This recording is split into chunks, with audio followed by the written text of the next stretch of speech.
Welcome to our deep dive today. Oh, this is going to be fun. We're diving into mediumship. Well, specifically how it's understood in Spiritist doctrine. Okay. We're going to be looking at a couple of sources, the Spiritist Federation of the State of São Paulo, and also the Light and Peace Spiritist Association. Interesting. And we're going to be uncovering all sorts of different types of mediums and mediumship. Right. So from the subtle all the way to the spooky. Well, I think both of our sources really emphasize that at the core, mediumship is communication. Yeah. It's really about this bridge between spirits and humans. It's like this frequency that we often forget is even there. Absolutely. And the Spiritist Federation of the State of São Paulo really drives this home. Okay. With quotes from Allan Kardec, who, as you know, is the founder of Spiritism. Of course. He says that spirits are everywhere. Oh, wow. Constantly around us. So then, are we ever really alone? That is the question, isn't it? Yeah. And this is where mediums come in. Kardec goes on to say that they're like interpreters, helping make sense of the spirit world's messages. Right. And what I find so interesting is how the Light and Peace Spiritist Association emphasizes that this is a natural ability present in everyone from birth. Hold on. Are you saying that we all have the potential to be mediums? That's exactly what I'm saying. That's amazing. Yeah, it's not something you choose. It's something you are. Okay. But any ability, it needs to be developed, guided, and applied ethically. So it's not like suddenly everyone's going to start seeing ghosts. No, no, no. There's a responsibility involved. Yeah. Think of it like... Give me an analogy. Everyone can learn to sing, but not everyone becomes an opera singer. Okay, that makes sense. I like that. Yeah. So let's talk about the different ways this ability can show up. Okay. The Light and Peace source actually gives us a whole list of medium types. They do. They start off with what they call physical effects, where the spirit world is interacting with the physical world, and we're talking objects moving, sounds without a source. Yeah. Even the classic rapping on the table. Ooh, spooky. It taps into that primal fear. Yeah. But also fascination absolutely. with the unexplained. I mean, who hasn't jumped at a noise in the night?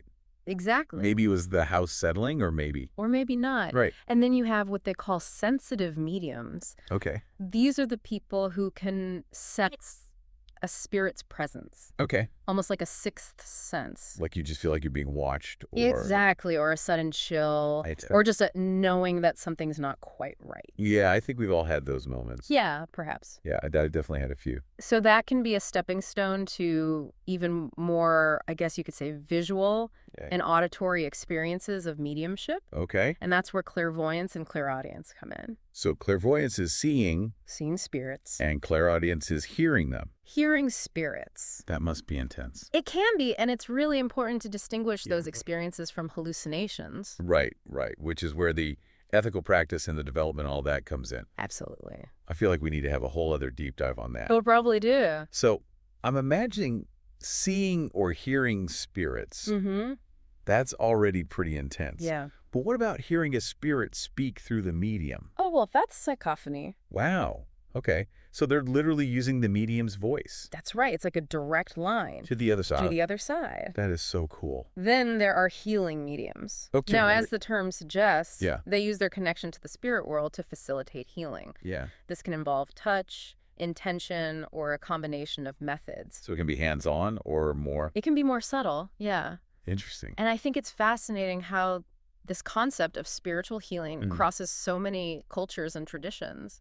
Absolutely, yeah. I mean, it's something that's been around for a long time. For a long time. And it's in a lot of different spiritual traditions. Yeah, absolutely. Yeah, this is definitely more on the positive side of the spectrum. Right. For sure. So we've got spirits making noises, showing themselves, healing people. Right. What else can they do? Well, get ready for this one. Mechanical mediums. Okay, lay it on me. So the source gets very specific here. Yeah? They describe spirits actually controlling objects with the medium acting as this conduit. So, like... Imagine a pen writing on its own. Okay. Guided by a spirit who's communicating through the medium. That's a little creepy. It is a little spooky, but also incredibly fascinating. I would say so. It seems like these spirits have a lot to say. They do. And they've got a lot of different ways of saying it. A lot of ways, and we haven't even touched on the more subtle... Oh, there's more. There's more. So, for instance, you have what are called intuitive mediums. So they receive thoughts from spirits. Okay. And then express them. Oh, interesting. So imagine having a conversation with someone. Yeah. Words are flowing effortlessly, Mm-hmm. but the ideas aren't actually yours. Oh, wow.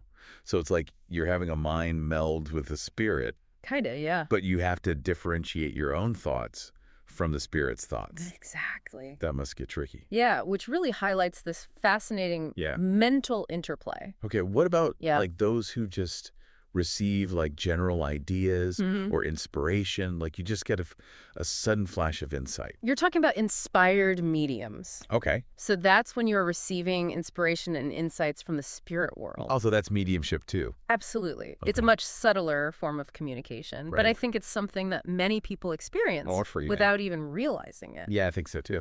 Think about those moments where you have a sudden, brilliant idea out of nowhere. Or a deep knowing about something. Yeah, I love those moments. Absolutely. Okay, so that's something I can relate to. It is. So it makes this whole concept a little less...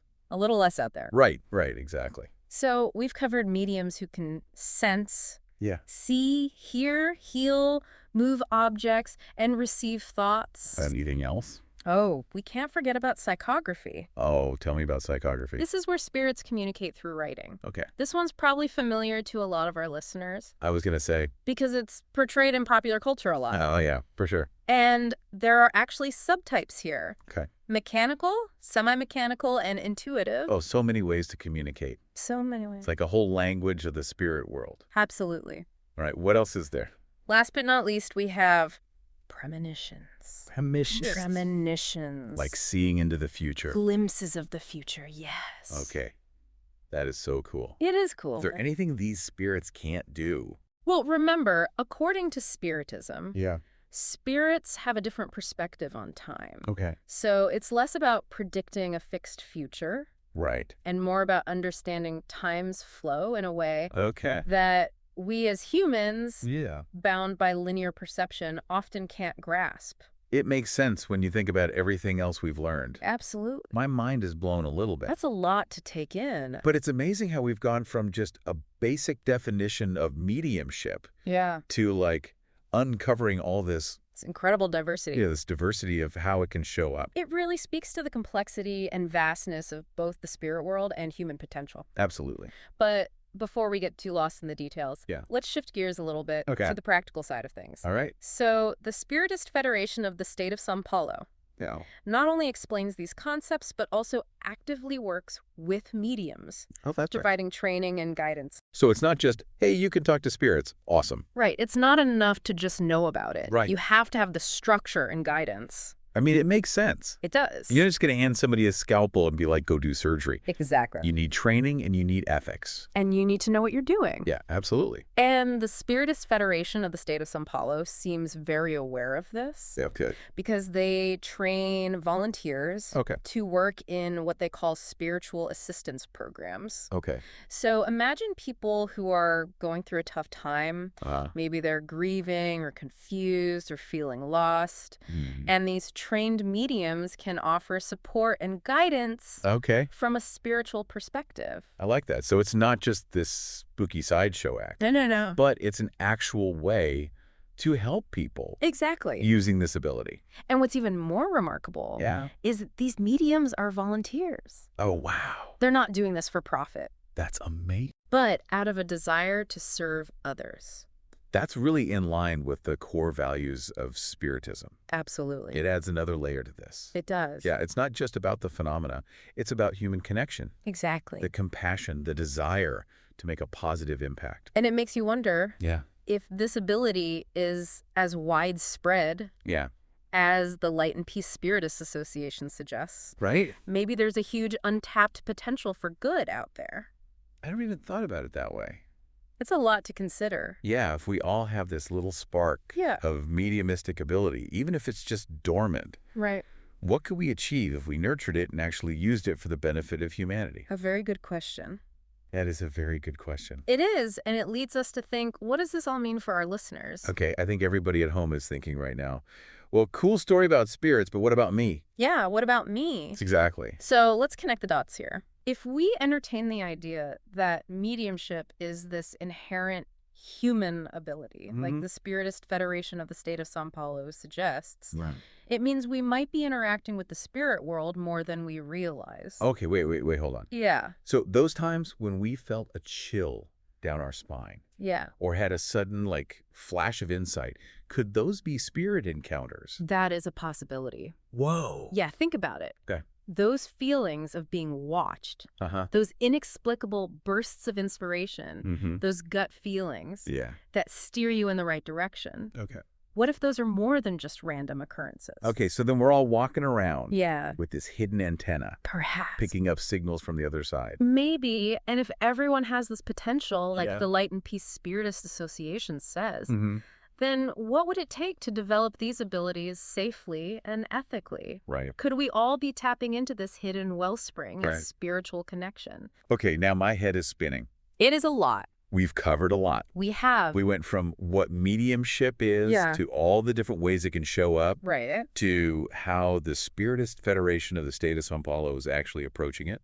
In a very practical way. Yes, practically and ethically. Yes. We've covered a lot of ground here. A lot of ground, but I think we've only just scratched the surface. You always got to leave us wanting more. Of course. But I think we've given our listener plenty to chew on. Oh, I hope so. And if you're intrigued by what you've heard today, we encourage you to explore. Absolutely. Delve into the writings of Allan Kardec. Check out the work of the Spiritist Federation of the State of São Paulo. And the Light and Peace Spiritist Association. Exactly. There's a whole world of knowledge waiting to be discovered. There is. And you might even uncover your own hidden mediumistic abilities. You never know. Who knows? The possibilities are endless. On that note, we're going to wrap up this deep dive. Okay. Until next time, keep seeking knowledge, keep questioning. Yes. And keep an open mind to the mysteries of the universe. Absolutely. See you next time. Bye.